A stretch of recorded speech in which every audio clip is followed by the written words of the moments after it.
कलमे पाक कलमे शहादत अशहदु अन ला इलाहा इल्लल्लाह वहदहु ला शरीक लहु व अशहदु अन्ना मुहम्मदन अब्दुहु व रसूलुहु। कलमे पाक कलमे शहादत अशहदु अन ला इलाहा इल्लल्लाह वहदहु ला शरीक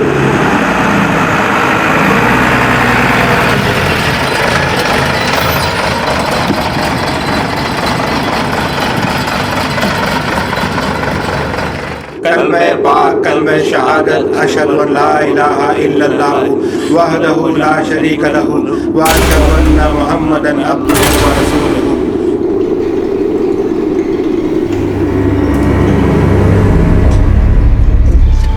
रुखसार की अम्मी चलो जल्दी।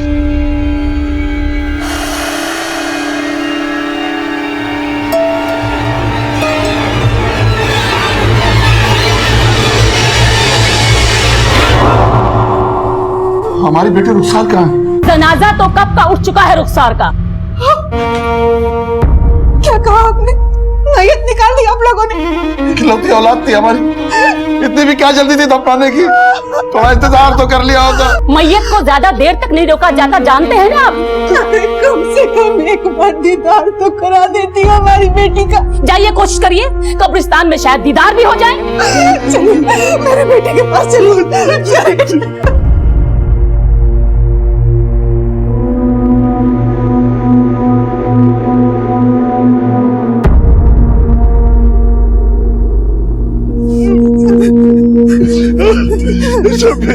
मार दिया मेरी बच्ची को, दफना दिया उसे।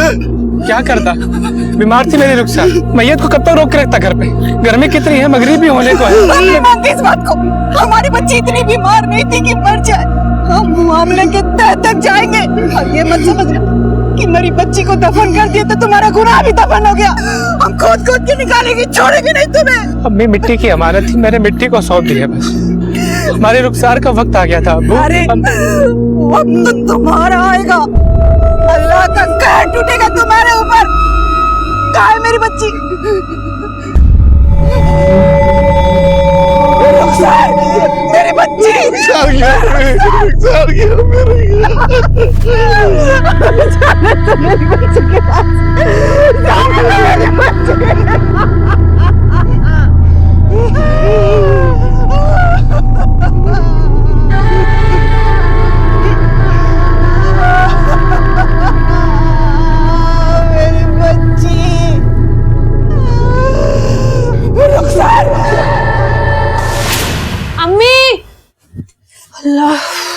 क्या हुआ बेटी? इतनी गर्मी है अम्मी, पानी दो ना। हाँ हाँ बिलाई।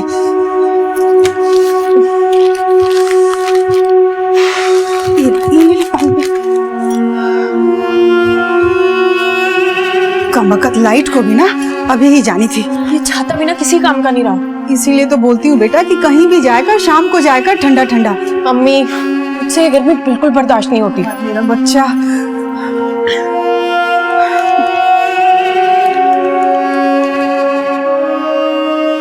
अम्मी क्या हुआ? आप हमारा कितना ख्याल रखती हैं ना, फिर हमें अपने आप से दूर क्यों कर रही हैं? अरे बेटा, हर माँ बाप का फर्ज होता है कि इज्जत से बेटी को ब्याह दे। और फिर कोई दूर थोड़ी जा रही है, तो बिल्कुल पास में जा रही है। बस एक आवाज लगाना, हम आ जाएंगे।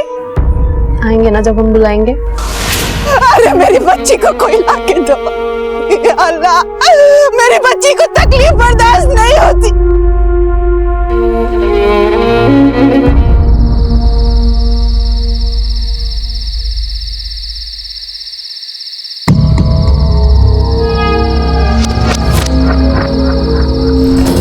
नमस्कार, आदाब। क्राइम पेट्रोल डायल 100 में आप सबका स्वागत है। अक्सर ऐसा कहते हैं कि मौत जिंदगी का आखिरी पड़ाव है। जिंदगी के दिए दर्द, तकलीफों और परेशानियों से छुटकारा है मौत। मौत पर आकर सबकी कहानी खत्म हो जाती है। हमारा आज का ये केस किसी की मौत से तो शुरू हुआ, लेकिन उसके बाद जो जुर्म की रोंगटे खड़े कर देने वाली कहानियां सामने आई वो नाकाबिले यकीन है।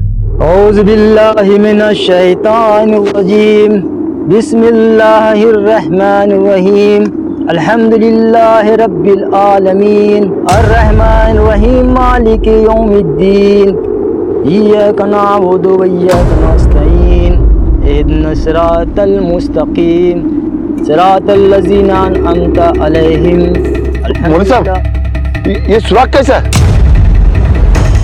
रहमत साहब, बड़े बुजुर्गों का कहना है कि जल्दी कब्र धंसने से अच्छा होता है। मौलवी साहब, ये धंसी नहीं है, किसी ने खोदा है। क्या कर महमूद भाई, यहाँ खोदो तो देखो तो क्या है।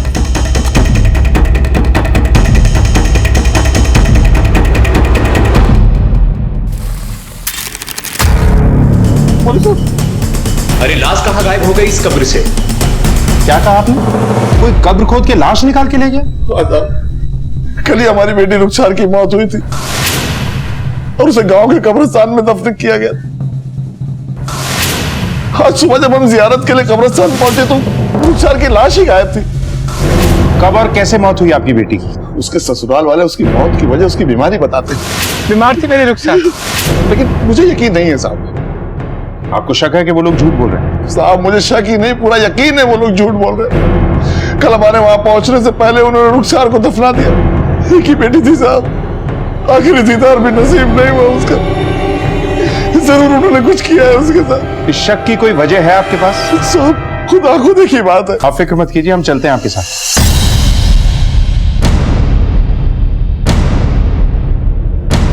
सर, बड़ी अजीब बात है, लाश कैसे गायब हो सकती है? आसपास अच्छे से चेक करो, देखो कुछ मिलता है क्या। सर, ये भी तो मुमकिन है कि लाश को कोई जंगली जानवर ले गया हो। देखो, ये किसी जानवर का काम नहीं हो सकता। रहमत मियाँ के हिसाब से कब्र से लाश निकालने के बाद कब्र को दुरुस्त किया गया। ये किसी इंसान का ही काम हो सकता है। यहाँ का गोरखन कौन है? साहब, मैं हूँ साहब। कैसे हुआ ये सब? साहब, मुझे नहीं मालूम साहब। कल रात को मैं 9 बजे के बाद चला गया साहब, उसके बाद ही हुआ होगा साहब। और साहब, इधर तो जंगली जानवर बहुत घूमते हैं, इधर तो डर के मारे कोई रात को आता भी नहीं साहब। सर, आसपास अच्छे से चेक किया, कुछ नहीं मिला। कब्रिस्तान गांव से काफी दूर है, इसके लिए आसपास कोई मकान नहीं है। पर सीसीटीवी का तो सवाल ही पैदा नहीं होता। साहब, मेरी बेटी। रहमत मियाँ, आप चिंता मत करें, हम पूरी कोशिश करेंगे। इस गोरखन के बारे में पता लगाओ, इसकी पूरी डिटेल निकालो। अब हमें रुखसार की मौत के बारे में भी पता करना होगा कि वाकई वो किसी बीमारी से मरी है या वजह कुछ और। लेकिन सर, लाश को कोई क्यों ले जाएगा? क्या कारण हो सकता है? कारण कई हो सकते हैं चौहान। रुखसार की लाश कब्र से गायब थी। क्या रुखसार की मौत उसकी बीमारी का ही नतीजा था, या फिर उसकी लाश को किसी जुर्म से पर्दा हट जाने की डर की वजह से गायब किया गया था, या फिर इस सब के पीछे कारण कुछ और ही था? रुखसार के पिता रहमत मियाँ ने पुलिस के सामने इंसाफ के लिए पुकार बुलंद की थी। मेरी बेटी की लाश ढूंढ दीजिए साहब। पुलिस के सामने एक ऐसा अनोखा और चुनौती भरा केस था जहां एक लाश को गायब करने वाले को खोज निकालना था। पुलिस ने पूरी सूझबूझ के साथ इस केस की संजीदगी को समझते हुए तहकीकात की शुरुआत की।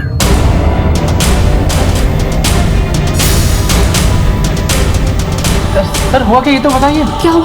पूरे घर की तलाशी लो। क्यों? क्या हुआ ये तो आप हमें बताएंगे। रुखसार की मौत कैसे हुई? सर, 3 साल हुए थे शादी को, उसके बच्चा नहीं ठहर रहा था तो डिप्रेशन की शिकार हो गई। कहीं ऐसा तो नहीं कि तुम्हारे दिए हुए डिप्रेशन की वजह से उसका बच्चा नहीं हो रहा था? नहीं सर, ऐसा नहीं है। उसका इलाज तो शहर की सबसे बड़ी general physician doctor Sunita Narang से चल रहा था। डॉक्टर ने उसको टेंशन लेने से मना किया था, लेकिन वो डिप्रेशन से उभर ही नहीं पाई। और अगर रुखसार इतनी ही बीमार थी, उसे अस्पताल में एडमिट क्यों नहीं किया? यहाँ घर पे रख के उसकी मौत का इंतजार कर रहे थे। उसे उसके माँ बाप के घर भी भेज सकते थे, और इतना ही नहीं तो उनके आने से पहले उसे दफन भी कर दिया। दरअसल रुखसार हॉस्पिटल में एडमिट होना ही नहीं चाहती थी और ना ही अपने माँ बाप के घर जाना चाहती थी, और जब लेने आते थे तो उनको मना कर देती थी। कहती थी कि डोली में बैठकर आई हूँ तो जनाजे में ही निकलूंगी। अब बताइए साहब, अब अचानक मर गई। हमने उसके माँ बाप को भी इत्तला किया था, वो लोग वक्त पर नहीं आए साहब। अब लाश को लेकर कब तक बैठे रहते, हमने उसको दफना दिया। इसका मतलब ये तो नहीं साहब कि हमने कुछ कर दिया। रुखसार की लाश कब्रिस्तान से गायब है। और तुम तो सुबह जियारत के लिए भी नहीं गए। कहीं ऐसा तो नहीं कि उसकी लाश के गायब होने में तुम दोनों का ही हाथ है, ताकि सच्चाई से पर्दा ना उठ जाए? मैं जियारत के लिए जाने वाला था। अभी इस वक्त? साहब, तो जिंदा रहकर हमारे लिए किसी काम की नहीं तो लाश का हम क्या करेंगे साहब? हम जाइए, आप उसे ढूंढिए कहीं। वो तो हम पता कर ही लेंगे, लेकिन अगर ये पता चलता है कि इस सब में आप दोनों का हाथ है, तो बाकी की जिंदगी तो आप पक्का जेल में काटोगे, और बची हुई जिंदगी आप डिप्रेशन में बिताओ। रुखसार की डेथ सर्टिफिकेट दिखाइए। हाँ।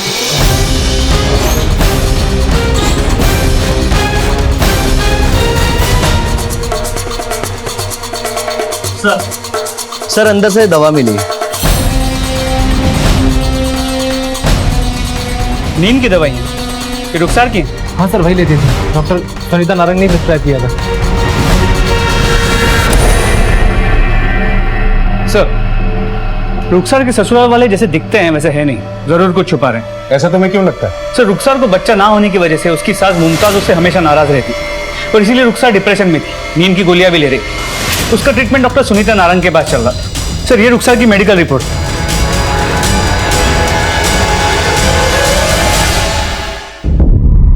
जी हाँ, ये दवाई मैंने लिखी थी रुखसार के लिए, क्योंकि डिप्रेशन के शिकार व्यक्ति के लिए ये दवाई बहुत जरूरी है।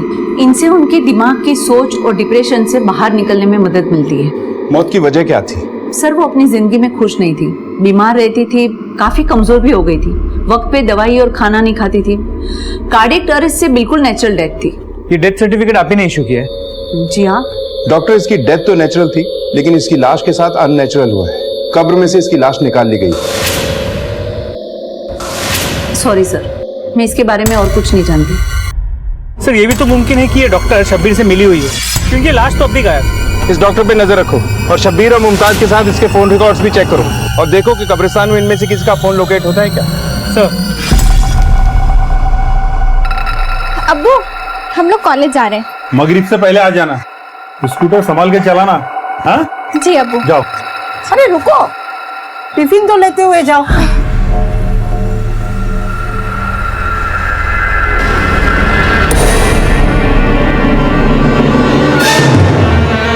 सर, मुमकिन है कि रुखसार की लाश कब्रिस्तान के बाहर गई ना हो, उसे एक कब्र से खोद के दूसरे कब्र में दफन कर दिया गया ताकि उसकी मौत का राज बाहर निकल ना सके। और इस सब में वो गोरकन चौकीदार महमूद भी शामिल हो सकता है, क्योंकि एक आम आदमी के लिए अकेले कब्र खोदना बड़ा मुश्किल काम है। चांद, इस कब्रिस्तान को एक बार फिर से चेक करते हैं, देखते हैं कि क्या वहां कोई नई कब्र है या कोई ऐसी जगह जिसे अभी अभी खोदा गया हो। इस केस की जड़ तक पहुंचने के लिए रुखसार की लाश का मिलना बहुत जरूरी है। ये कब्र किसकी है? सर, यहाँ किसी बुढ़े को दफनाया गया था उसी दिन जिस दिन उस औरत को दफनाया गया था। पता नहीं कौन है, याद नहीं। अपने हाथों से दफनाता है और याद नहीं कि किसकी है? सर, दफनाने के बाद तो सगे संबंधी भूल जाते हैं। मैं याद रख के क्या करूंगा, लेकिन रजिस्टर में है सर, मैं देख के बताऊंगा। ये सर असगर कुरैशी। पता करो कि ये एंट्री सही है या फेक बनाई गई है। कोई असगर कुरैशी नाम का आदमी मरा भी था या नहीं, और रुखसार के घर वालों को बुलाओ, कहीं कोई इन्फॉर्मेशन हमसे मिस ना हो जाए। और इस महमूद पे भी नजर रखो। सर, सारी सच्चाई बॉडी के हाथ में आने के बाद ही सामने आ पाएगी। हमें खोज तेज करनी होगी। आप यकीन कीजिए साहब, रुखसार की ससुराल वालों ने उसे तड़पा तड़पा के मारा, और ये लाश भी उन्होंने ही गायब की है सबूत मिटाने के लिए, ताकि आप लोग उन लोगों तक ना पहुंच सके। ये भी तो हो सकता है कि रुखसार की लाश गायब करने में शब्बीर और मुमताज का हाथ हो ही ना। क्या शादी से पहले रुखसार का किसी के साथ अफेयर था या कोई दुश्मनी? हाँ साहब, एक दुश्मन हो सकता है, फैजल। वो अक्सर रुखसार के पीछे पड़ा रहता था। जब रुखसार की शादी मैंने शब्बीर से की और वो विदा होकर शाहपुर आ गई थी, तब से फैजल भी गायब था। तकरीबन 3 साल बाद मुझे वो रुखसार की कब्र पे उस वक्त दिखा जब लोग उसे दफन करके जा चुके थे। मेरी बच्ची कहाँ चली गई, तू छोड़ गया। तू क्या कर रहा है यहाँ? आपने मेरे और रुखसार के बीच में जो दीवारें खड़ी करनी थी कर ली, पर अब वो मरकर मिट्टी में मिल चुकी है। अब उस पर मेरा बराबर का हक है। अब ना तो आपकी नाराजगी मुझे रोक सकती है और ना ही रुखसार की कस्में। रहमत जी, ये फैसल के बारे में जरा खुल के बताइए। ये फैसल अताउल्लाह का बेटा है जो सूदखोरी का काम करता है। साहब, ये फैजल की नजर एक बार रुखसार पर पड़ गई थी। वो आते जाते उसके पीछे पड़ा रहता था। और हिम्मत तो देखिए साहब, एक बार अकेले ही रुखसार का हाथ मांगने के लिए मेरे घर आ गया। चलो चलो निकलो यहाँ से। सोच भी कैसे लिया कि मैं अपनी बेटी का रिश्ता तुझे से सूदखोर की औलाद से कर दूंगा। आप मेरे और रुखसार के प्यार के बीच मेरे अब्बू को क्यों ला रहे हैं? सूद वो खाते हैं, मैं नहीं। जिस घर में हराम रोजी आती है उसका निवाला घर के हर इंसान के पेट में जाता है, और मैं अपनी बेटी को ऐसे घर में भेजकर उसका ईमान खराब नहीं करना चाहता। आप जो कहेंगे मैं वो करूंगा। रुखसार को मुझसे दूर मत कीजिए। दूर हो गई है वो। मेरी बात कान खोल कर सुन लो, मैंने उसका रिश्ता शाहपुर में तय कर दिया है। अब अपने दिलो दिमाग से उसका ख्याल निकाल दो। रुखसार मेरी रूह में बसती है, मैं भी देखता हूँ कि आप उससे मुझे कैसे अलग करते हैं। मैं उसे हर कीमत पर हासिल करके रहूंगा। क्या आपकी बेटी भी उससे प्यार करती थी? शायद, लेकिन मेरी बेटी कभी मेरे फैसले के खिलाफ नहीं जाती। आप फैसल का स्केच बनवा दीजिए, शायद फैसल से हमें इस केस की गुत्थी सुलझाने में मदद मिले। फैजल का नाम सामने आते ही इस केस ने एक नई करवट ली, लेकिन सवाल अब भी यही था कि एक लाश को गायब करने के पीछे किसी का क्या मकसद हो सकता है। पुलिस हर पहलू, हर सिरे को टटोल रही थी। शब्बीर और रुखसार के रिश्ते में कुछ तो गड़बड़ था। हमें पानी देना एक गिलास।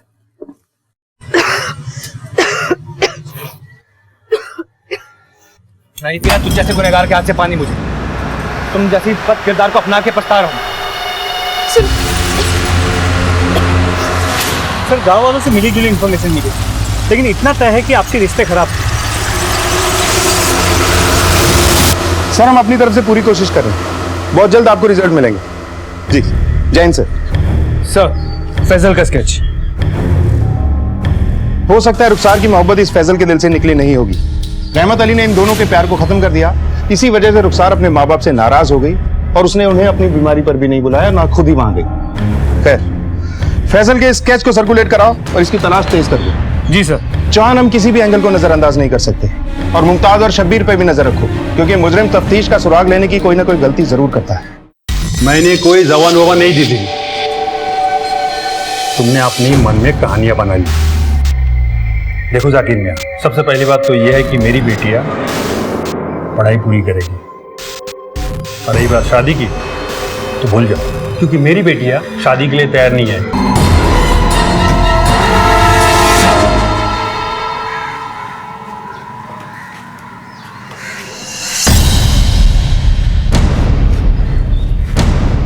हम पर हाथ छोड़ती है, उड़ा देंगे साली को। डॉक्टर बनना चाहती है ना, देखता हूँ कैसे बनती डॉक्टर। जी साहब, इस आदमी को मैंने शब्बीर के घर के आसपास ही नहीं बल्कि उसकी बीवी रुखसार को मिलते हुए भी देखा है। ये आदमी तो काफी दिनों से इसी गांव में रहता है और शब्बीर के घर के आसपास ही दिखाई देता है। हाँ साहब, फैजल का घर तो पीछे वाली गली में है, वहां पर।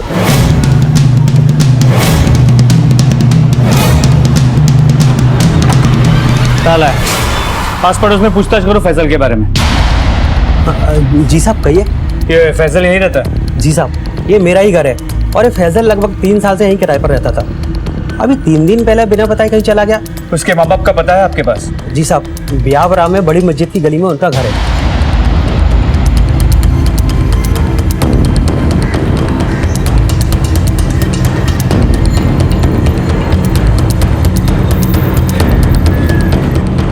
एक मिनट, ये फैजल के माँ बाप यही रहते हैं ना? सर 2 दिन से कहीं गए हैं, हमें कुछ बताया नहीं। चलो पांडे खबरी को इनके घर पे नजर रखने को बोलो, कोई भी इंफॉर्मेशन मिलती है हमें अपडेट करने के लिए बोलो। इस फैजल का मिलना हमारे लिए बहुत जरूरी है। मैंने तेरी लड़की देखी है। सर हमें शब्बीर, मुमताज और महमूद से अब तक कुछ नहीं मिला और फैजल भी कहीं नजर नहीं आता। हमने सभी जगहों पे हमारी खबरी फैलाए हुए हैं। चौहान मुजरिम दौड़ते दौड़ते ये सोचने लगता है कि वो बहुत दूर निकला है और लापरवाह हो जाता है और कोई ना कोई ऐसी गलती कर बैठता है कि सीधा कानून के शिकंजे में होता है। सर एक मिनट। हेलो, ठीक है हम अभी आते हैं।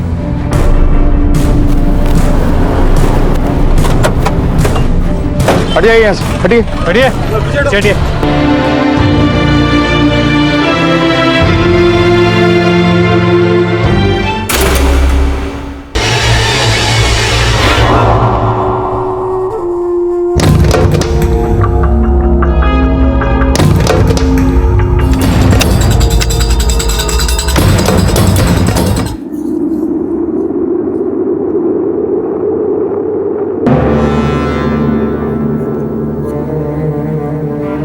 कवर किसने खोदा? अरे इमाम मियां, ये तो कवर खोदा हुआ है। अरे इलाज मियां, जल्दी जल्दी आइए। क्या हुआ? देखो जरा। अरे मियाँ, जंगली जानवरों ने खोद दिया होगा। अरे नहीं मियां, आप एक काम कीजिए, इसे खोदिए।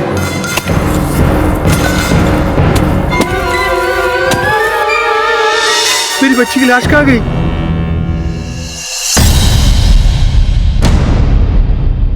इंस्पेक्टर साहब, मेरे बच्चे। आसपास सर्च करो। सर, हम ही गोरखान है साहब इस कब्रिस्तान के। हमारा नाम इलियास है साहब। कहाँ रहते हो? यही पीछे हमारा घर है साहब। अपनी बीवी बिल्किस के साथ रहते हैं साहब। इतनी पास रहते हो फिर भी ये सब कुछ हो गया? रात के 12 बजे तक तो हम जाग रहे थे साहब, तब तो सब ठीक था। सर, सिरे पत्थर मिला खून लगा हुआ। मतलब जरूर यहाँ कुछ हुआ है। पांडे, इस पत्थर को फॉरेंसिक लैब में जांच के लिए भेजो। सर। इस केस से जुड़े सभी लोगों के ब्लड सैंपल्स लो। सर। इंस्पेक्टर साहब, मेरी बच्ची नसीम। आप चिंता मत कीजिए, बहुत जल्द हम इस केस की जड़ तक होंगे। शाहपुर से रुखसार की लाश का गायब होना और यहाँ से इस लड़की नसीम की लाश का गायब होना, मुझे लगता है इन दोनों के बीच में कोई ना कोई कनेक्शन जरूर है। कब्रिस्तान से हुई एक और लाश की चोरी ने इस केस का रुख ही पलट दिया। कई सवाल उठ खड़े हुए। रुखसार की लाश गायब होने की वजह तलाशती पुलिस के सामने अब एक और सनसनीखेज मामला आ गया था। क्या रुखसार और नसीम के बीच कोई रिश्ता था? क्या इन दोनों की लाशों के गायब होने का आपस में कोई ताल्लुक था? लाशों के गायब होने से लोगों में बेचैनी बढ़ गई थी और पुलिस अपनी जिम्मेदारी को पूरी ईमानदारी से निभा रही थी। चौहान, पिछले हफ्ते में लाश गायब होने की ये दूसरी घटना है और खास बात ये कि गायब होने वाली दोनों बॉडीज जवान औरतों की। अब सर, ये भी तो मुमकिन है कि दोनों कब्रिस्तान के गोरखान मिले हुए हों और लाशों की तस्करी करते हो सकता है। एक काम करो, शब्बीर, इलियास और महमूद तीनों पर कड़ी नजर रखो। सर एक मिनट। हाँ देव, बोलो। साहब, फैजल का पता चल गया है, वो कपिल नगर में है। सर, फैजल का पता चल गया है। उठा के लाओ इस मजनू को। सर। अरे साहब, कहाँ लेके जा रहे हैं? अरे कहाँ लेके जा रहे हैं मेरे बेटे को? सर, मैंने कुछ नहीं किया सर। देखो मजनू मियां, बचपन से जिस लड़की के पीछे पड़े थे, शादी के बाद भी जिसके चक्कर में अपना घर बार छोड़कर यहाँ किराए पे रहने चले आए, उस रुखसार की कब्र पे अपना हक जता रहे थे ना। आपने मेरे और रुखसार के बीच में जो दीवारें खड़ी करनी थी कर ली, पर अब वो मरकर मिट्टी में मिल चुकी है। अब उस पर मेरा बराबर का हक है। उस हक का इस्तेमाल करके लाश को कहाँ छुपा के रखा है? ये सब आप क्या कह रहे हैं सर? जो सच है वही बोल रहा हूँ। सच सच बता दे, रुखसार की लाश को कहाँ रखा है? हमें रहमत मियां ने बता दिया है कि रुखसार की लाश गायब होने से पहले आखिरी बार तुझे कब्र पे देखा गया था।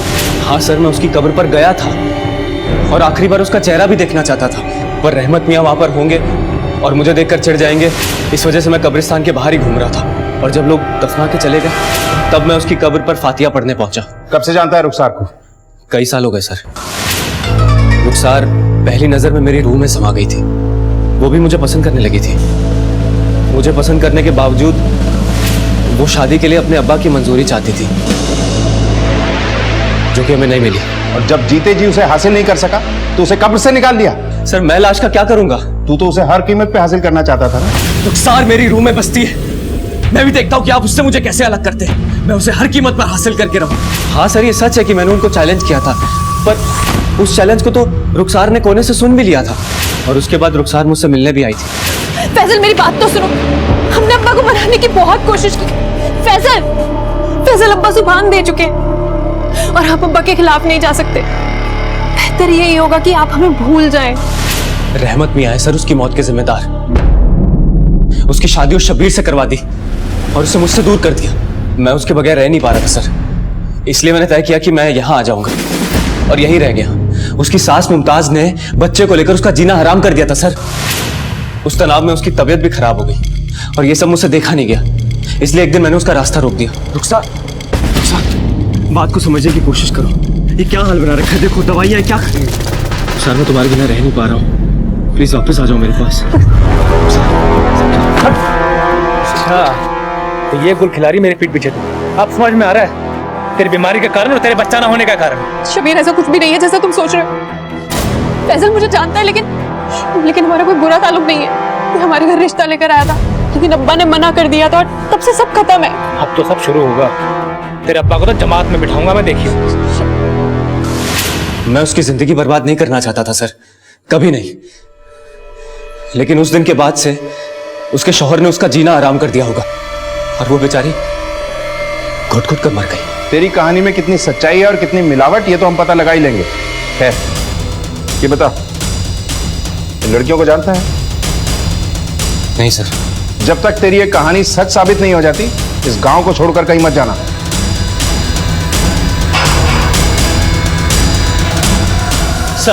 सर नसीम की पोस्टमार्टम रिपोर्ट। इसका मतलब ये महज एक्सीडेंट ना होते हुए एक मर्डर भी हो सकता है। चौहान, एक्सीडेंट की असली वजह जरीन हमें बता सकती है। हमारे लिए जरीन का होश में आना बहुत जरूरी है। जो भी हमारे शक के दायरे में है, सब पे नजर रखो, मुमताज और शब्बीर पे भी। सॉरी सर, जरीन अभी भी बयान देने की हालत में नहीं है। उसकी हालत बहुत ही खराब है, आगे कुछ बोल नहीं सकते। देखिए, ये महज एक हादसा नहीं, कोई कत्ल की साजिश भी हो सकती है। आपकी बेटियों की किसी से कोई दुश्मनी थी? इंस्पेक्टर साहब, वो तो हमें नहीं पता, पर मेरा दोस्त जाकिर अपने गवार बेटे इरफान को लेकर मेरे घर आए थे रिश्ता मांगने के लिए। मैंने मना कर दिया था। बात बहुत आगे बढ़ गई और मेरी बेटी नसीम ने उसे थप्पड़ मार दिया था। चौहान, कहीं उन लोगों ने अपनी बेइज्जती का बदला लेने की कोशिश तो नहीं की? उठा के लाऊं सर। रुखसार की गायब हुई लाश की गुत्थी अभी सुलझ भी नहीं पाई थी कि नसीम की लाश गायब हो गई। लेकिन इतना तो सामने आ ही गया था कि दोनों के घरेलू मामले ठीक नहीं थे। रुखसार पर तनाव हावी था, वो अंदर ही अंदर घुट रही थी। उसकी सास मुमताज और शौहर शब्बीर का रवैया उसकी तरफ बिल्कुल ठीक नहीं था। पुलिस ने इस मामले की तह तक जाने के लिए और लाशों को गायब करने वाले तक पहुंचने के लिए इस केस से जुड़े हर इंसान पर कड़ी नजर रखनी शुरू कर दी। सर, संदिग्धों पे छोड़े खबरियों से मिली इंफॉर्मेशन के हिसाब से शब्बीर को कई बार कब्रिस्तान में आते जाते देखा गया। जो आदमी जीते जी रुखसार का ना हो सका, मरने के बाद कब्रिस्तान के चक्कर काट रहा है, या फिर पुलिस की तहकीकात पे नजर रख रहा है। शब्बीर की मां मुमताज रुखसार के कब्र की मिट्टी सूखने से पहले ही इसके लिए नया रिश्ता ढूंढ रही है। चौहान, मुमताज को रुखसार कभी पसंद ही नहीं। दूसरे कब्रिस्तान के गोरखान इलियास को कई बार एक ढाबे पे सुरेश नाम के आदमी से मिलते हुआ देखा गया। ये सुरेश पहले मुर्दा घर में काम करता था और लाशों की तस्करी के लिए अंदर जा चुका है। इलियास की बीवी बिल्किस, इन दोनों के बीच झड़प हुई, जिसके बाद बिल्किस के सर पे चोट लगी। इलियास का एक भाई है इम्तियाज, जो उसके साथ नहीं रहता। एक गोरकन का इस तरह एक मुजरिम से मिलना किसी दूसरी तरफ इशारा करता है। माजिद ने जब अपने दोस्त जाकिर के बेटे इरफान का रिश्ता ठुकराया था, तो इरफान ने चाय की दुकान में नसीम और जरीना को सबक सिखाने की बात की। हम पर हाथ छोड़ती है, उड़ा देंगे साली। इस इलियास, सुरेश और इरफान को उठवाओ। सर।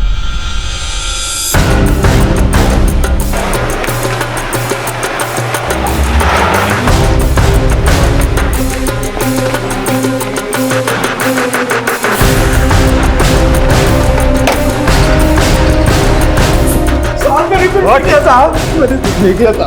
बता, कहाँ गायब की लाशें? क्या किया उनके साथ? सजा काटने के बाद मैंने उनका धंधा छोड़ दिया साहब। फिर हमें देख के भागा क्यों? जेल से छूटने के बाद मुझे कोई काम नहीं दे रहा था, इसलिए मैंने सट्टे का धंधा शुरू कर दिया साहब। सच बता। मैंने कुछ नहीं किया साहब, मुझे माफ कर दो। इसका ब्लड सैंपल ले लो। मैं सट्टा लगाने जाता था साहब। देख, सच सच बता दे वरना तेरे लिए ठीक नहीं होगा। मैं सच कह रहा हूँ साहब। साहब, इसकी बीवी भी गायब है। कहाँ है तेरी बीवी? क्या किया उसके साथ? मार दिया उसे भी? नहीं साहब, सट्टे को लेकर उसका और मेरा झगड़ा हुआ था साहब, तो मैंने उसे मारा था। तो वो अपनी अम्मी के पास चले गई गुस्से में साहब। कहाँ रहती हो? एड्रेस बता उसका। ब्लड सैंपल लो इसका। सर, उसे नसीम ने सबके सामने मुझे थप्पड़ मार दिया था। वो बेइज्जती मुझसे बर्दाश्त नहीं हुई, इसीलिए मैंने उस दिन उसको धमकी दे दी। सर, हम लोग बहुत सीधे साधे लोग हैं सर। सर, हम लोग तो बस खेती बाड़ी करते हैं सर, हम किसान लोग हैं। और उस रात तो हम लोग हमारे खेत पर ही थे, चाहे तो आप पता कर लो किसी से भी। ब्लड सैंपल्स लो इन दोनों के। साहब, क्या हुआ? कुछ पता चला रुखसार का? साहब, और मेरी बच्ची नसीम का कुछ पता चला? देखिए माजिद जी और रहमत जी, हम अपनी तरफ से पूरी कोशिश कर रहे हैं। बहुत जल्द इस घिनौने अपराध का पर्दाफाश हो जाएगा। फिलहाल आप जाइए, जैसे ही कुछ पता चलेगा आपको इत्तला करेंगे। सर, इलियास की बीवी बिल्किस को ले आई है। हाँ साहब, मेरे शौहर ने ही मुझे चोटें दी हैं। कहाँ हुआ था ये झगड़ा? घर में ही साहब। हमें नसीम की कब्र के पास तुम्हारे खून के निशान मिले। हमें गुमराह करने की कोशिश मत करो, जो भी सच है बता दो। साहब, मैंने आपको सब कुछ सच सच बताया है। कब्र के पास जिसका भी खून है, मुझे नहीं पता वो किसका है। ठीक है, पता चल जाएगा। इनके ब्लड सैंपल्स लो। सर, अस्पताल से फोन आया था, नसीम की बहन जरीना ने दम तोड़ दिया। इस लड़की से बड़ी उम्मीद थी। खैर, फैजल, इरफान, शब्बीर, इलियास, बिल्किस और महमूद, इन सब के ब्लड सैंपल्स को लैब में भेजो और तुरंत रिपोर्ट मंगवाओ। सर, हमारा शक सही निकला। पत्थर पे लगा हुआ खून सभी सस्पेक्ट्स में से एक से मैच करता है, और वो है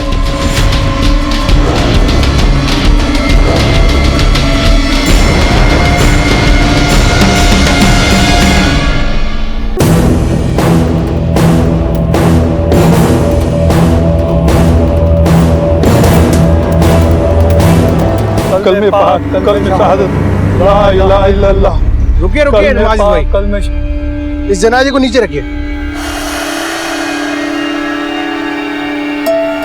मौलाना साहब, क्या बात है? आप अपनी बेटी की मैयत किसी और गांव में नहीं दफना सकते?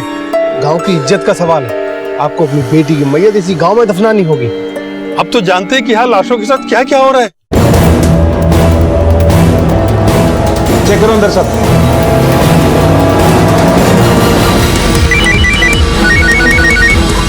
हेलो, क्या? ठीक है, हम अभी आते हैं। सर, गांव में जरीना को दफनाने को लेकर हंगामा हुआ है।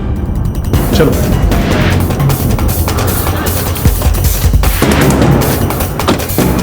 आप लोगों को परेशान होने की जरूरत नहीं है। लाशों को गायब करने वाला पकड़ा जा चुका है। अब इस गांव से कोई भी लाश गायब नहीं हुई। इंस्पेक्टर साहब, उसे हमारे हवाले कर दो। उसे हम खुद सजा देंगे। इंस्पेक्टर साहब, हबीब भाई सही कह रहे हैं, उसे हम लोगों के हवाले कर दीजिए। हम लोग सब मिलकर उसे सजा देंगे। क्यों भाई लोग? हाँ, एक मिनट देखिए, आप लोग कानून को हाथ में लेने की बात मत कीजिए। कानून पे भरोसा रखिए। रुखसार और नसीम की लाश को गायब करने वाले का चेहरा बहुत जल्द आप लोगों की आंखों के सामने होगा।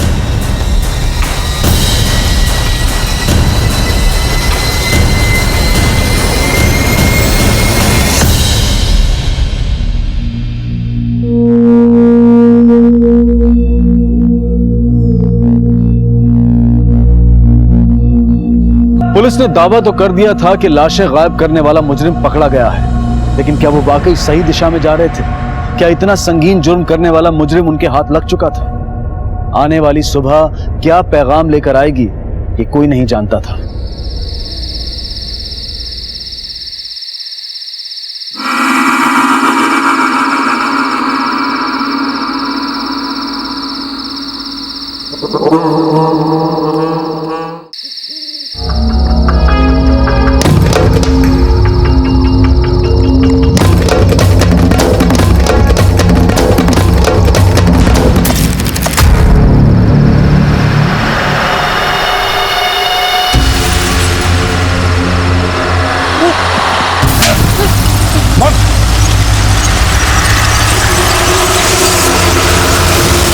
मैं तो बस यहाँ पे कब्र को ठीक कर रहा था और कुछ नहीं। झूठ मत बोल, तेरी भाभी ने हमें सब बता दिया है। अगर ये बात तुम लोगों की जुबान से निकली ना तो काट के यहीं गाड़ दूंगा। साहब, भाभी ना झूठ बोलती हैं। साहब, मैं तो बस कब्रों को ठीक कर रहा था साहब। हाँ, मैंने किया ये सब। सर, 1 साल पहले तक मैं अपने भाई इलियास के साथ उसी के घर पे रहता था। मेरे गांव में एक बहुत खूबसूरत सी लड़की थी जिसको मैं बहुत पसंद करता था। मैंने सोचा शायद ये मेरे दिल की बात समझेगी। महक ने ना मेरी बहुत बेइज्जती की थी। मैं बदले की आग में झुलस रहा था। महक को हमारे कब्रिस्तान में गाड़ा गया। उसके जिस्म की आग मेरे दिमाग में नाक बनकर डस रही थी। मैं सेक्स और बदले की आग में इतना झुलस रहा था कि मुझे साहब कुछ समझ में नहीं आ रहा था। आधी रात को उठकर मैंने उसकी कब्र खोदी। सर, उसके बाद से मुझे लाशों के साथ ये सब करने में बहुत मज़ा आने लगा। साहब, मुझे ना मुर्दा जिस्मों का शौक हो गया था। और ना जाने सर कितनी मुर्दा लड़कियों के जिस्म मेरी जिंदगी में आए और गए। मतलब नसीम की बॉडी को भी तूने ही गायब किया था? उसे मारा भी तूने ही था? हाँ साहब, बहुत दिन हो गए थे। कोई नई लाश हाथ ही नहीं लगी थी। वो होंगे जेल के अंदर और मैं उन लड़कियों के साथ, उनके मुर्दे जिस्म के साथ मजे करूंगा दूर जंगल में। तुझ जैसे दरिंदे को इस दुनिया में जीने का कोई हक नहीं है।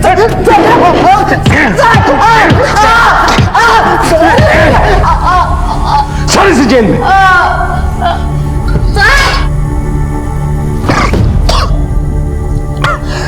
रुखसार की मौत इसी सोच का नतीजा थी कि लड़की डोली में ससुराल जाए और वहां से जनाजे में ही बाहर निकले। रुखसार हर उतार चढ़ाव को, हर ऊंच नीच को अपने ही बलबूते पर सहन करती रही। हर मुश्किल का हल खुद ही निकालती रही और अंजाम उसकी बीमारी और उसकी मौत की शक्ल में सामने आया। अगर माँ बाप ने खुलकर ससुराल वालों से बात की होती या रुखसार ने अपने दिल की बात अपने माता पिता को बताई होती तो शायद कोई बेहतर नतीजा निकल सकता था। मुमताज ने अगर अपनी बहू को ताने मारने और कोसने की बजाय उसके इलाज पर ध्यान दिया होता तो शायद आज रुखसार जिंदा होती।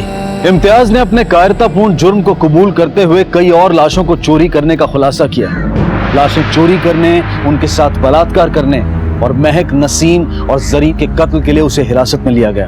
नेक्रोफीलिया एक ऐसी अवस्था है जिसमें इंसान दरिंदा बन जाता है, मुर्दा जिस्म से अपनी प्यास बुझाता है। ऐसा मुजरिम इस हद तक गिर जाता है कि अपनी हवस को पूरा करने के लिए वो किसी की जान भी ले सकता है। अब मैं अनूप सोनी आपसे विदा लेता हूं, फिर मुलाकात होगी अगले एपिसोड में एक और चौंका देने वाले केस के साथ। तब तक अपना और अपने परिवार का ख्याल रखें और देखते रहें क्राइम पेट्रोल डायल 100। सबक एक को सीख हम सबको। जय। अपनी कब्र खुद खोदना ये मिसाल के तौर पर बोले जाने वाली एक कहावत है, लेकिन अगर ये कहावत किसी की जिंदगी की हकीकत बन जाए तो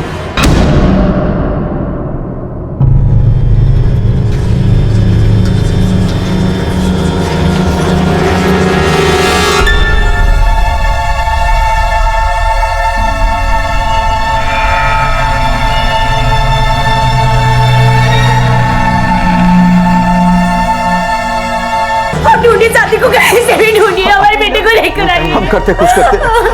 रोना अहमद भाई, सारा मोहल्ला छान मारा पर सादिक का कहीं नहीं पता चला। अरे फिर एक बार स्कूल में जाके देख ले। भाईजान स्कूल में हम 2-2 बार देख लिया है, हमको तो लगता है स्कूल से आते हुए रास्ते में गायब हो गया। अरे गायब तो तेरा अक्ल के सिंह हो गए जो ये लापरवाही की तूने।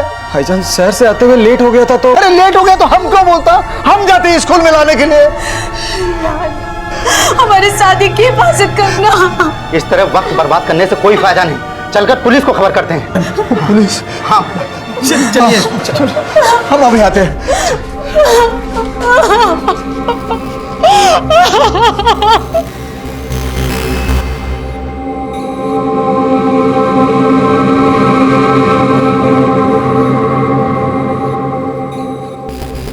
क्या नाम है बच्चे का?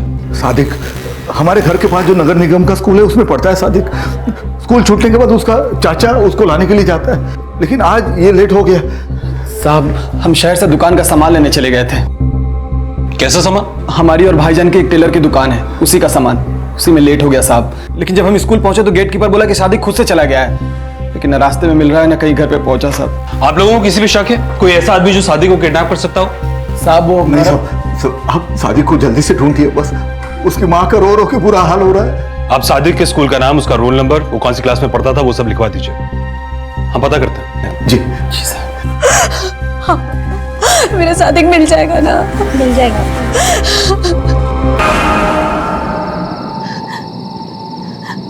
कहाँ है मेरा सादिक? क्या बोली पुलिस? बताइए, जवाब दीजिए। मिल जाएगा, पुलिस ढूंढ रही है, मिल जाएगा।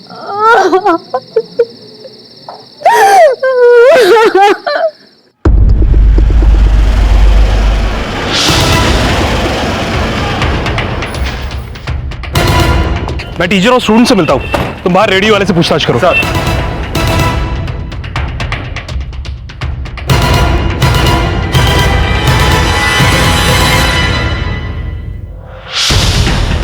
हाँ साहब, हमने इस लड़के को देखा है, कल एक औरत के साथ जा रहा था। कौन औरत? कैसी दिखती थी? साहब वो बुर्के में थी और चेहरा ढका हुआ था। अंकल एक सोडा देना। अच्छा बेटा।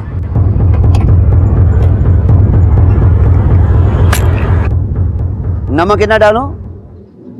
अरे बेटा सोडा। अंकल कल पी लूंगा। कितने बजे की बात है ये? छुट्टी के बाद के साहब, जब वो लड़का सोडा लेने आया। तुमने कुछ नोटिस किया? क्या वो औरत जबरदस्त उस बच्चे को ले जा रही थी? नहीं साहब, ऐसा कुछ नहीं लग रहा था। ये लड़का खुद उस औरत के साथ जा रहा था। सादिक अगर उस औरत के साथ अपनी मर्जी से गया तो इसका मतलब सादिक उस औरत को अच्छी तरह से जानता था। एक काम करो, सादिक के पेरेंट्स और उसके चाचा, इन सब के कॉल रिकॉर्ड्स को एक बार दोबारा देखो। चेक करो कि कोई ऐसा नंबर है जो कि सादिक की स्कूल की लोकेशन से मैच करता है। सर।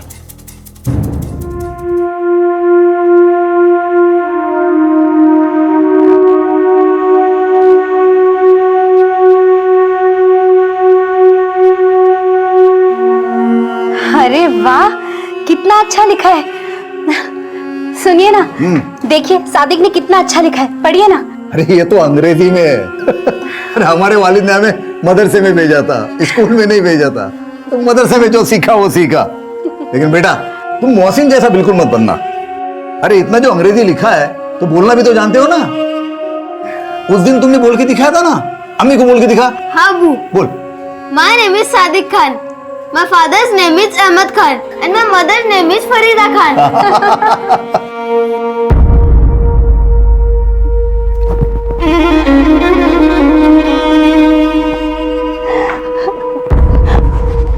शादी का कुछ पता चला? हाँ, बोलिए ना। आप नौशीन से क्यों नहीं पूछते? नाम मत लो उस निकम्मे का। गया था उसकी गैराज पे, सादिक नहीं वहां पर। एक बेटे को तो अपनी जिंदगी से दूर कर ही चुके हैं। अब पता नहीं सादिक किस हाल में होगा।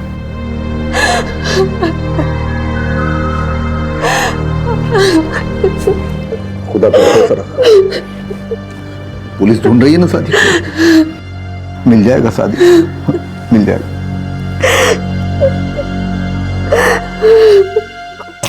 सर, सादिक की फैमिली में सबके कॉल रिकॉर्ड चेक किए, लेकिन ऐसा कोई भी नंबर नहीं मिला जो सादिक की स्कूल वाली लोकेशन से मैच करता है जब सादिक गायब हुआ था।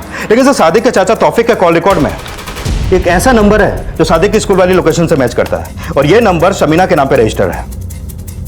ये शमीना कौन है? सर, ये तो नहीं पता चल पाया, लेकिन कॉल रिकॉर्ड के मुताबिक शमीना और तौफीक के ये नंबर पिछले दिनों अक्सर सादिक के स्कूल वाली लोकेशन पे थे। और सर, जब मैंने इस नंबर पे कॉल किया तो फोन बंद था। ये शमीना रहती कहाँ है? गणेशपुरा में, सादिक के स्कूल से 5-6 किलोमीटर दूर है सर। शमीना के कॉल रिकॉर्ड्स निकलवाओ। सादिक की किडनैपिंग से लेकर शमीना के फोन बंद होने तक शमीना का फोन कौन कौन सी जगह पर एक्टिव था, इसके बारे में तो पता करो सिंह। सर, तब तक हम पता करते हैं कि शमीना उस दिन सादिक के स्कूल के बाहर गई क्यों थी।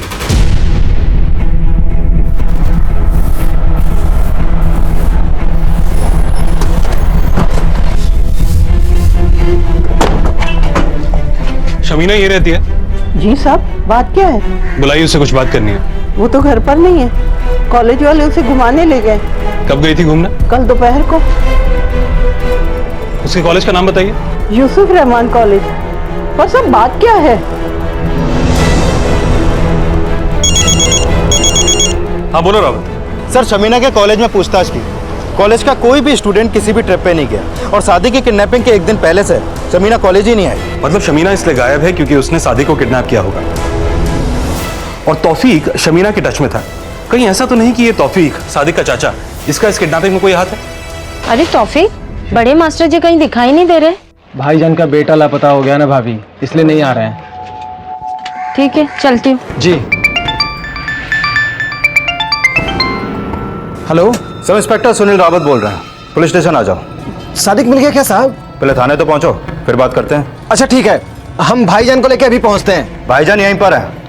अब तुम आ रहे हो या फिर हम लेने आए? आ रहे हैं साहब। नहीं साहब, वैसे तो तौफीक में कोई ऐब नहीं है, बस काम का थोड़ा निकम्मा है। लेकिन तौफीक के बारे में आप क्यों पूछ रहे हो? हमारे बेटे सादिक का कुछ पता चला? उसी को ढूंढने की कोशिश कर रहे हैं। ये तौफीक, ये सादिक को किडनैप कर सकता है? तौफीक? हमें शक है तौफीक पर। क्या आपके और तौफीक के बीच में कोई ऐसा मामला है जिसकी वजह से उसने सादिक को किडनैप किया हो? कोई लड़ाई झगड़ा, कोई मतभेद, कोई प्रॉपर्टी का डिस्प्यूट? क्या आपके और तौफीक के बीच में कोई ऐसा मामला है जिसकी वजह से उसने सादिक को किडनैप किया हो? कोई लड़ाई झगड़ा, कोई मतभेद, कोई प्रॉपर्टी का डिस्प्यूट? नहीं साहब, ऐसा तो कोई मामला नहीं है, लेकिन एक दो बार दुकान के पैसों में घपला किया था उसने, हमने डांटा था उसको। भाईजान को हम पर बेकार में गलतफहमी हो गई थी साहब, हमारी नीयत में कोई खोट नहीं है।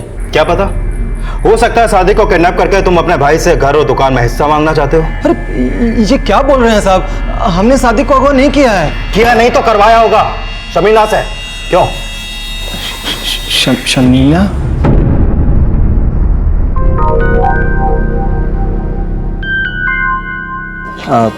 नाम क्या लिखो आपका? शमीना शेख।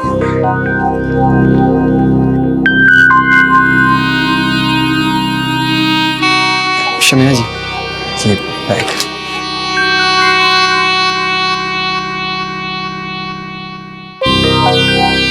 शमीना से हमारी मुलाकात 6 महीने पहले हुई थी साहब, और हम दोनों में प्यार हो गया। जब हम सादिक को स्कूल से लेने जाते थे तो वहीं टाइम निकाल कर हम शमीना से मिलते भी थे। वहीं पर हमने स्कूल के बाहर शमीना को सादिक से मिलवाया भी था। लेकिन साहब, हमने शमीना को सादिक को अगवा करने के लिए नहीं कहा। शमीना ऐसा कर भी नहीं सकती है साहब। अगवा नहीं कर सकती तो कहाँ गायब है वो, और क्यों? हमें खुद नहीं समझ में आ रहा है साहब। उस दिन हम शहर से आने में लेट हो गए थे, सादिक को स्कूल से लेके हम शमीना से ही मिलने वाले थे, लेकिन न सादिक मिला न शमीना।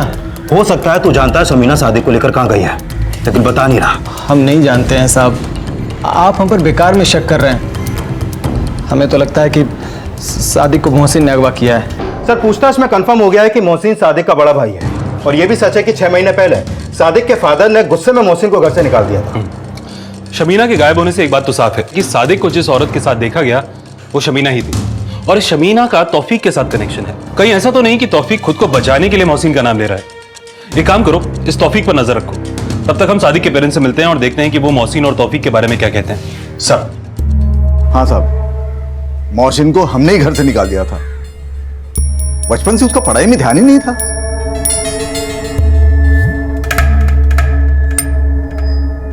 उसको टेलरिंग सिखा दिया था ताकि कुछ कमा पाए, लेकिन वो तो बिल्कुल निकम्मा है। फिर दुकान का सामान खरीदने के लिए शहर भेजता था तो पैसों में हेराफेरी करता था। साहब, हम तो मोहसिन से बिल्कुल तंग आ गए थे। एक दिन एक अपाहिज लड़की का बाप हमारे पास आया, हमको बोला कि हमारा मोहसिन उसकी बेटी को छेड़ता है। आप ही सोचिए भाई साहब, अगर कोई आपकी बेटी के साथ छेड़छाड़ करेगा तो आप पर क्या गुजरेगी। वो बेचारी अपाहिज है और मोहसिन उसकी बैसाखी छीनकर उसे यहाँ वहां छूता है। जनाब, हमारे बेटे की हरकत पे हम शर्मिंदा हैं। आप फिक्र मत करिए, हम उसको सबक सिखाएंगे।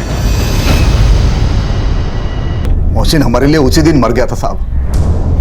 हमारा उससे कोई मतलब नहीं है, इसलिए उसके बारे में आपको कुछ नहीं बताया। मगर आपका भाई तौफीक यानी कि सादिक का चाचा, वो तो कह रहा था कि सादिक को किडनैप मोहसिन नहीं किया होगा। मोहसिन ने? वो सादिक को क्यों किडनैप करेगा भला? ये तो अब आप हमें बताएंगे। मोहसिन भले ही बिगड़ा हुआ और आवारा लड़का था, लेकिन वो सादिक को कभी कोई नुकसान नहीं पहुंचा सकता। दोनों भाई एक दूसरे को दिलो जान से चाहते थे साहब। मोहसिन तो बीच बीच में सादिक को मिलने भी आया करता था, लेकिन हम उसको सादिक को मिलने नहीं देते थे, क्योंकि हम ये चाहते थे कि मोहसिन की बुरी आदतों का असर सादिक पर ना पड़े। ये देखो हम तुम्हारे लिए क्या लाए हैं, तुम्हें पसंद है ना? कुछ भी देने की कोई जरूरत नहीं है। तुम यहाँ पे क्यों आए? चलो निकल यहाँ से, निकल निकल यहाँ से। और हम पक्का यकीन से बोल रहे साहब, मोहसिन सादिक को गायब करके अपनी अम्मी को कभी तकलीफ नहीं पहुंचाएगा। मोहसिन जानता है साहब, उसकी अम्मी सादिक से जितना प्यार करती है उतना ही उससे करती है। हम इन्हें कब से बोलते आ रहे हैं साहब कि मोहसिन को माफ करके घर ले आइए, लेकिन ये हमारी बात कभी सुनते ही नहीं। साहब, हमारा एक बेटा तो दूर था ही, अब हमारे दूसरे बेटे सादिक को वापस ले आइए। हम उससे दूर नहीं रह सकते। ये मोहसिन आजकल रहता कहाँ है? गणेशपुरा में किराए पे रहता है। ये शमीना रहती कहाँ है? गणेशपुरा में। सादिक के स्कूल से 5-6 किलोमीटर दूर है सर। नंबर दीजिए उसका। 400। आप जिस नंबर को डायल कर रहे हैं वो इस समय स्विच ऑफ है। सर फोन बंद है। बंद है? ये गणेशपुरा में मोहसिन रहता कहाँ है?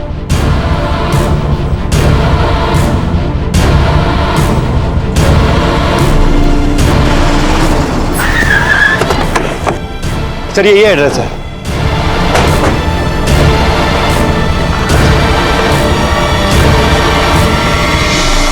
सर ये तो ताला लगा है। लैंडलॉर्ड से पूछते हैं।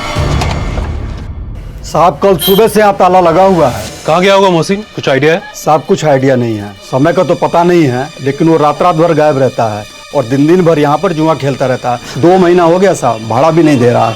काम क्या करता है मोहसिन? काम का तो पता नहीं, लेकिन वो जो कुछ भी कमाता है सब पैसा शराब और जुए में उड़ा देता है और बहुत परेशान कर रखा है साहब उसने जो है। और मैंने बोला घर खाली करने के लिए तो हमें ही धमका रहा है साहब। ठीक है, जो कुछ भी मोहसिन के बारे में अब तक पता चला है उससे एक बात तो साफ है, वो सिर्फ बिगड़ैल ही नहीं बल्कि 2 कदम आगे भी है। और सर ये भी तो हो सकता है कि उसने ही सादिक को किडनैप किया और अब अपने फादर से पैसा मांगने का कोई प्लान बना रहा हो। एक काम करो, सादिक के पेरेंट्स के फोन को सर्वेलेंस पर डलवा दो और मोहसिन के कॉल रिकॉर्ड्स चेक करो, देखो कि इसका और शमीना का कोई कनेक्शन है क्या। सर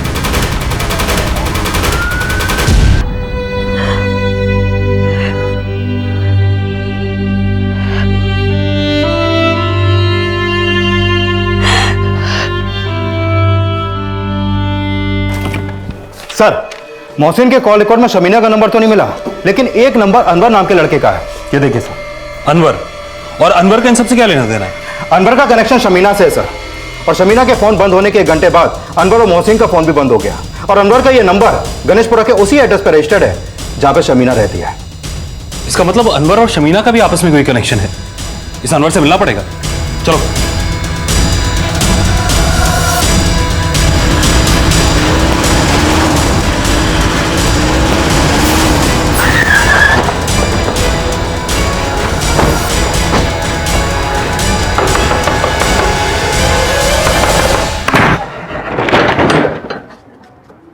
क्या बात है साहब? अनवर यहीं रहता है? अनवर शमीना का बड़ा भाई है। अनवर जब से मोहसिन की संगत में आया है ना, उसकी तो जिंदगी बर्बाद हो गई। साहब हमें डर लग रहा है कहीं उसने अनवर और शमीना को कुछ कर ना दिया हो। ये अनवर और मोहसिन तो पिछले 1 साल से फोन पर बात कर रहे हैं। आप मोहसिन को कब से जानती हैं? साहब हमें 1 महीना पहले ही पता चला है कि अनवर जिस गैरेज में काम करता था, मोहसिन भी उसी गैरेज में काम करता था। साहब मोहसिन ने अनवर को जुए और शराब की लत लगाई थी। हम तो मना करते करते थक गए कि मोहसिन से दोस्ती खत्म कर दे, पर उसने हमारी एक ना सुनी। जिस गैरेज में अनवर और मोहसिन काम करते थे उसका पता क्या है?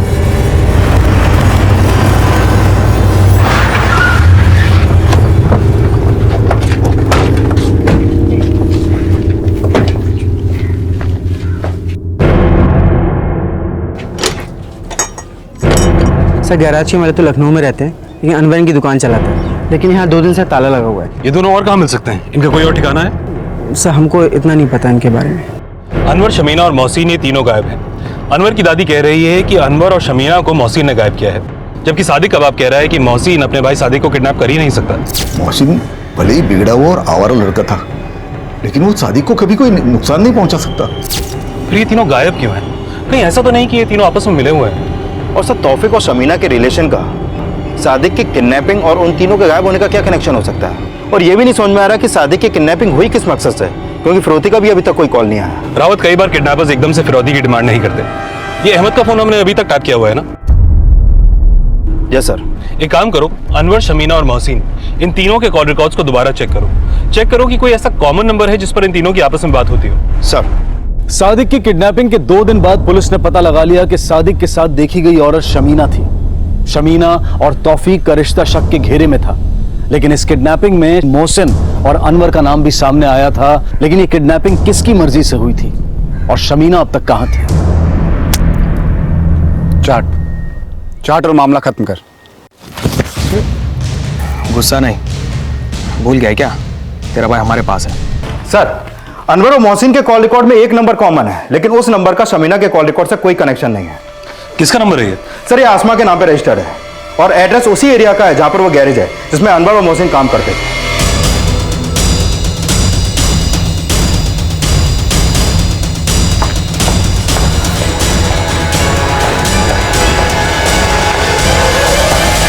आसमा ये रहती है? जी कहिए, वो हमारी बेटी। बुलाइए उसे जरा। अब्बू, क्या हुआ अब्बू? आसमा अभी का नाम है? जी। मोहसिन और अनवर से कोई दोस्ती नहीं है हमारी। वो दोनों तो हमें फोन करके परेशान करते हैं। हाँ साहब, उन दोनों ने तो जीना हराम कर रखा हमारी बेटी का। घर से बाहर निकलना मुश्किल कर दिया। पहले हमीदा की जिंदगी बर्बाद की, अब आसमा के पीछे पड़ेंगे। ये हमीदा कौन है? हमारी बड़ी बेटी है साहब, इससे 1 साल बड़ी। हमीदा का एक पैर पहले से ही खराब था साहब। पहले तो बैसाखी के सहारे चल भी लेती थी, लेकिन मोहसिन और अनवर की वजह से इसने बिस्तर पकड़ लिया। ऐसा क्यों? हमीदा पहले कॉलेज आया जाया करती थी, दोनों लड़के फिक्रे कसते थे। डर के हमारे बच्ची ने हमसे कुछ बताया नहीं, और इसके बाद तो उन्होंने हद ही पार कर दी। मोहसिन मियां। हाँ। भाभी। हमीदा ने जब हमें बताया तो हमने मोहसिन के घर का पता किया, उसके अब्बू से शिकायत की। फिर बाद में हमें पता चला कि मोहसिन के अब्बू ने मोहसिन को घर से निकाल दिया, लेकिन इसका भी उस पर कोई असर नहीं हुआ साहब। वो तो आजाद हो गया, फिर जो मन में आता था वो करता था। कुछ हादसे में हमीदा को ऐसी चोट लगी, अब तो ये बैसाखी के सहारे भी नहीं चल पाती। अनवर और मोहसिन ने आपकी बेटी के साथ इतना बुरा किया, मगर फिर भी आपने उनके खिलाफ FIR लॉन्च नहीं की? बेटियों का बाप हूं साहब, सोचा बच्चियों की बदनामी ना हो, और इसी बात का उन लोगों ने और भी फायदा उठाया। हमीदा के बाद अब आसमा को छेड़ने लगे। सर, हमने घर से निकलना बंद कर दिया तो वो लोग हमें फोन करने लगे, और जब हम उनका नंबर पहचान गए तो वो कभी पीसीओ से, फिर कभी किसी और नंबर से फोन करने लगे। कौन कौन से नंबर से फोन करते थे आपको? वो नंबर हमें दीजिए। जी सर। सर, इतना तो हमें याद नहीं है, लेकिन हाँ, आखिरी बार इस नंबर से फोन आया था। आप लोग चाहें तो अभी भी उन दोनों के खिलाफ पुलिस में एफआईआर लॉन्च कर सकते हैं। घबराइए नहीं, पुलिस आपके साथ है।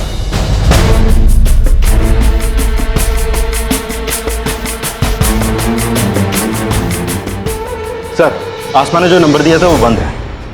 पता करो ये नंबर किसका है, और साथ ही आसमा की कॉल रिकॉर्ड्स निकलवाओ। हो सकता है कि आसमा के जरिए हम सादिक तक पहुंच पाए।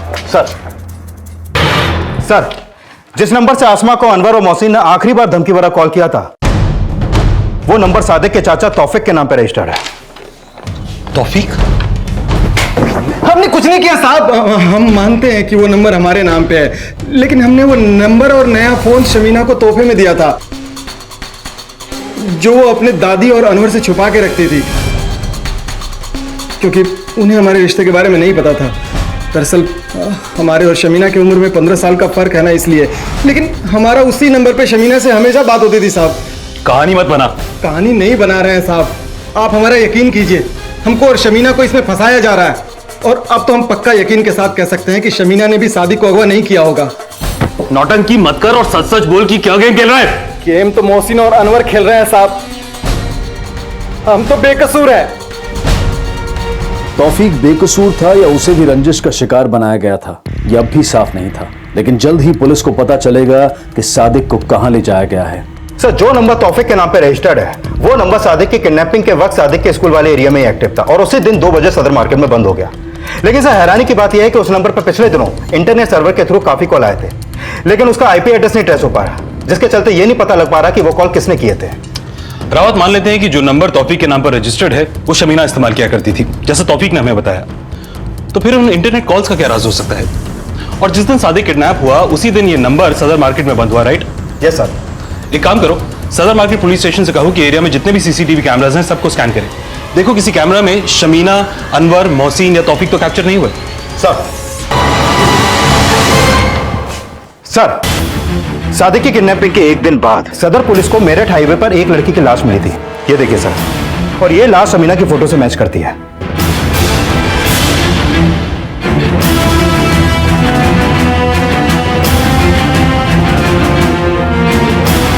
शमीना की हत्या गोली मारकर की गई थी, लेकिन उसके पास कोई आईडी और सामान नहीं मिला था।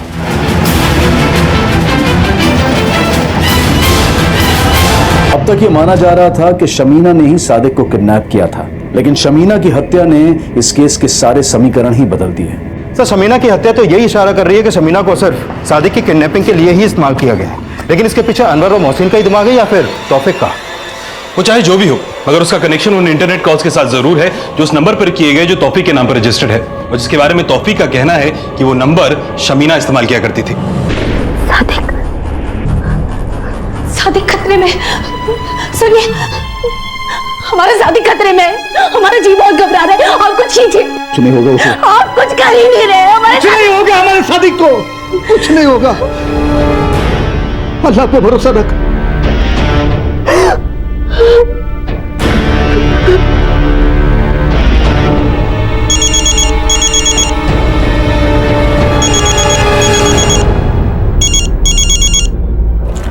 सर, मोहसिन का फोन अभी अभी हुडा क्रॉसिंग पे ऑन हुआ था। उसके फोन से उसके फादर को कॉल भी हुआ था। फोन टैप हो गया, लेकिन सर फोन करने के तुरंत बाद फोन बंद हो गया। फौरन हुडा क्रॉसिंग की बीट चौकी से कांटेक्ट करो इमीडिएटली। सर। आसमा, आसमा। जी अब्बू। अब मैं सब्जी ले आया हूँ, जो अच्छा लगे वो पका लेना। लाओ, ये हम काट देते हैं। लड़कों के खिलाफ कंप्लेन ना करके बहुत बड़ी गलती की है। बेटी के बाप की 1000 मजबूरियां होती, और आपकी इन मजबूरियों की सजा आपकी बेटियों को ही मिली अब्बू। ये आज तू कैसी बातें कर रही है बेटा? अब्बू, आज ऐसा लग रहा है कि ऊपर वाला हमें कोस रहा है। काश हमने उन लड़कों को पहले ही जेल भिजवा दिया होता। तो वो जालिम आज किसी मासूम के साथ ऐसा नहीं कर पाते।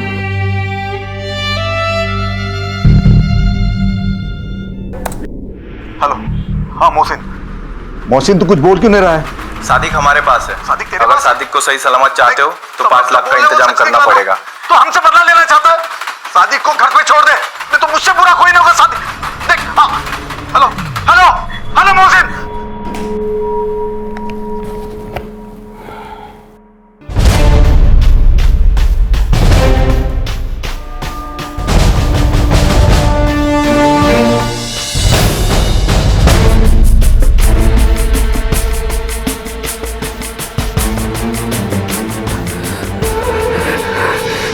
पता नहीं वो कौन सी मनहूस घड़ी थी जब इस कमीने ने जन्म लिया। सुनिए, ये लीजिए, इन गहनों को बेचकर 5 लाख रुपए का इंतजाम कीजिए, लेकिन मेरे सादिक को बचा लाइए। सर, हुडा क्रॉसिंग से मोहसिन का अब तक कोई लीड नहीं मिला। मिलेगा भी नहीं रावत, क्योंकि मोहसिन हुडा क्रॉसिंग गया ही नहीं। मतलब सर? ये समझाने के लिए मैं तुम्हें एक आसान सा एग्जांपल देता हूं। तुम मुझे इस केस के बारे में कुछ जानकारी दो, मैं तुम्हें बीच में टोकूंगा, मगर तुम्हें रोकना नहीं है। ऑलराइट? Okay sir. सर, अगर हम सादिक के फैमिली सादिक कौन है? तुम रुके रावत, रोकना नहीं है।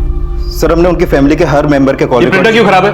तुम फिर रुके रावत, रोकना नहीं है। सर, मैं ये कहना चाह रहा हूँ कि अगर कोई लीड मिलेगा। कैसी लीड?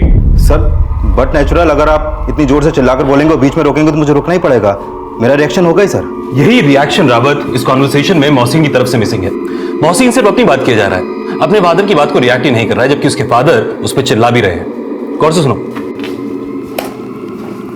हेलो। हाँ मोहसिन तू कुछ बोल क्यों नहीं रहा है? सादिक हमारे पास है। सादिक तेरे अगर पास? सादिक को सही सलामत चाहते हो तो 5 लाख का इंतजाम करना पड़ेगा। एक और बात, सादिक हमारे पास है। सादिक तेरे अगर पास? सादिक को सही सलामत चाहते हो तो 5 लाख का इंतजाम करना पड़ेगा। तुम्हें इस कॉन्वर्सेशन में ट्रेन की आवाज सुनाई दे रही है? हाँ सर, लेकिन सर हुडा क्रॉसिंग के आसपास तो कोई रेलवे ट्रैक नहीं है। 10 किलोमीटर के रेडियस में रावत एक भी रेलवे ट्रैक नहीं है। ये इंटरनेट कॉल भी 15 सेकंड का है। शायद इंटरनेट कॉल करने वाले ने मोहसिन की आवाज को रिकॉर्ड किया और उसके बाद हुडा क्रॉसिंग पर जाकर मोहसिन के फोन से फोन किया। I am sure Rawat, Sadiq, Mohsin और अनवर किसी ऐसी जगह पर है जो किसी रेलवे ट्रैक के पास है। और इस आसमा ने जो हमें नंबर दिया वो तौफीक के नाम पर रजिस्टर्ड था, राइट? क्या सर? मगर तौफीक का कहना है कि वो नंबर शमीना इस्तेमाल कर रही थी, और आसमा का कहना है ये वो नंबर है जिससे मोहसिन और अनवर उसे फोन कर परेशान किया करते थे। कहानी कुछ अटपटी सी लग रही है। एक काम करो, इस आसमा की फैमिली को भी इन्वेस्टिगेट करो, कहीं ऐसा तो नहीं कि इस पूरे कांड में उनका ही कोई हाथ हो। सर,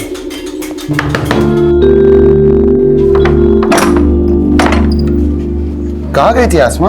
अब वो आपा के लिए दवा लेने गई थी, हमने बताया तो था आपको। अच्छा तू यहाँ ठहर, हम आते हैं थोड़ी देर में। जी अब्बू।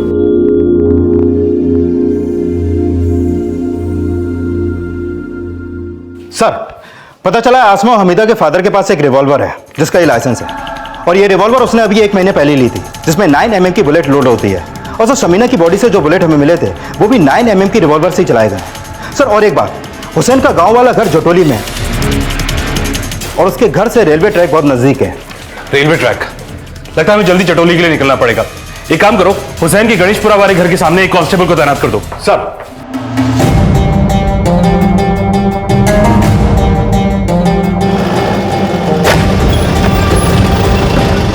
सब तरफ चेक करो, उधर देखो।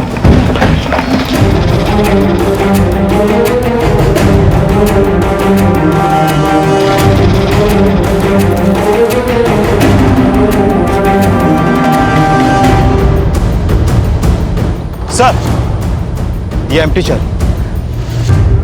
मतलब यहां पे जरूर कुछ कांड हुआ है। आसपास अच्छी तरह से चेक करो। रावत, ये ऐसा लग रहा है ना कि अभी हाल फिलहाल खोदा गया है। खुदवाओ इसे। जॉन।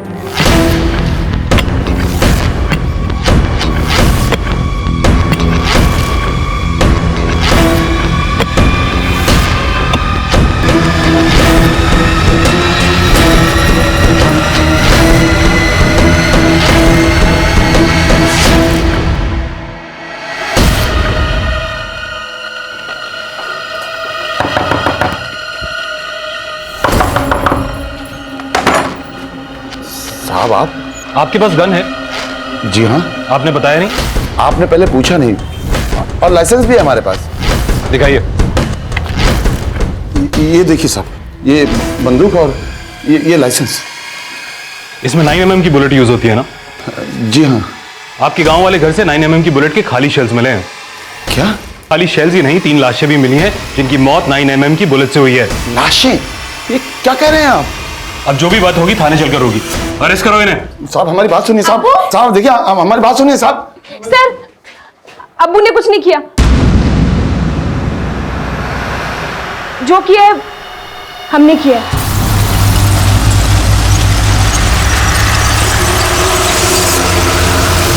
आसमां क्यों किया ये सब? बदला लेने के लिए। मोहसिन और अनवर ने हमारा रेप किया था। उन्होंने सिर्फ हमारा ही नहीं, हमारी आपा का भी रेप किया था। आपा का रेप करने के बाद उन्होंने कहा कि अगर हमने पुलिस से कुछ भी कहा तो वो हमें जान से मार देंगे। अब्बू डर गए। हमारा रेप हुआ तो भी वो यही कहते रहे। हाँ, हम पुलिस के झंझटों में नहीं पड़ेंगे। चाहिए तो हम ये शहर ही छोड़ देंगे, हम नहीं पड़ेंगे। अब्बू ने लाइसेंसी गन इसलिए खरीदी कि अगर कभी जान पर बनाई तो उसे इस्तेमाल कर लेंगे। लेकिन हम उन दोनों से अपनी और अपने आपा की बेइज्जती का बदला लेना चाहते थे। लेकिन इस प्लान को अंजाम देने के लिए हमें किसी की मदद की जरूरत थी। इसलिए हमने अपने दोस्त फरहान से बात की। वो भी हमारे साथ था और उसका एक दोस्त, वो भी हमारी मदद करने के लिए तैयार हो गया था। इस दौरान हमें पता चला कि शमीना का तौफीक से अफेयर चल रहा है, कि वो शादी को लेकर हमारे पास आए, वरना हम उसके भाई अनवर को उसके और तौफीक के रिश्ते के बारे में बता देंगे। शमीना बहुत डर गई थी और वो इसलिए मान गई और शादी को लेकर हमारे पास आई। शमीना को हमने मार दिया, लेकिन अनवर से यही कहा कि शमीना अभी सही सलामत है। अनवर से ही शादी का वास्ता देकर हमने मोहसिन को भी गांव वाले घर पर बुलवाया। उसके बाद हमने मोहसिन और अनवर से वो सब करवाया जिससे हमें सुकून मिला। हमने ही कहकर फरहान से अनवर को मरवाया। उसके बाद हमने मोहसिन की आवाज़ रिकॉर्ड की। देखो, तुमने जो कहा हमने वो किया। अब हमें और सादिक को जाने दो। अभी कैसे जाने दे? अभी तो हमारा काम बाकी है। हम जैसा बोलेंगे तुम वैसा बोलोगे। और उसके बाद हम हुडा क्रॉसिंग पहुंचे। वहां पहुंचकर हमने उसके अब्बू को कॉल किया। हाँ मोहसिन। हेलो मोहसिन, तू कुछ बोल क्यों नहीं रहा है? सादिक हमारे पास है। सादिक तेरे पास है? अगर सादिक को सही सलामत चाहते हो तो 5 लाख का इंतजाम करना पड़ेगा। फिरौती की कॉल क्यों कर भाई? हमें कोई पैसे नहीं चाहिए थे। हम तो सिर्फ पुलिस का ध्यान भटकाना चाहते थे। और फिर हमने मोहसिन और सादिक दोनों को खत्म करवा दिया।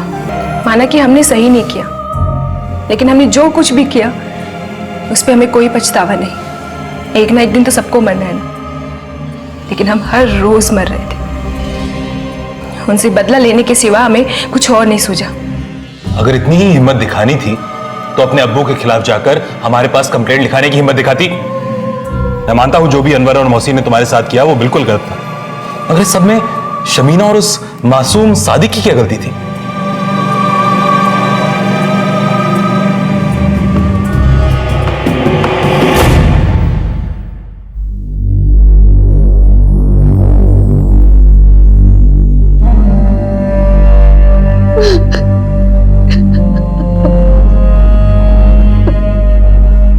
कहते हैं कि ऊपर वाले ने सबकी सांसें तय कर रखी हैं, लेकिन जिंदगी छीनने वाले को ऊपर वाले की कठपुतली कहना क्या दुनिया बनाने वाले पर मिथ्या आरोप लगाने की साजिश नहीं? क्योंकि ऊपर वाला तो मासूमों को नहीं गुनहगारों को सजा देता है। और यह भी कहा जाता है कि जुल्म करने वाला तो गुनहगार होता ही है, लेकिन जुल्म सहने वाला भी कहीं ना कहीं कसूरवार होता है। माना कि हमीदा के पिता को यह समझने में देर लगी, लेकिन जो आसमा ने किया वो कहीं ज्यादा घृणास्पद है, जिसका खामियाजा हमीदा और उसके पिता को भी चुकाना पड़ेगा। इसी विचार के साथ अब मैं अनूप सोनी आपसे विदा लेता हूं। फिर मुलाकात होगी अगले एपिसोड में एक और चौंका देने वाले केस के साथ। तब तक अपना और अपने परिवार का ख्याल रखें और देखते रहें क्राइम पेट्रोल डायल 100। सबक एक को सीख हम सबको। जय हिंद। इस तरह के और भी एपिसोड देखने के लिए हमारे चैनल को सब्सक्राइब करें और बेल आइकन दबाना ना भूलें।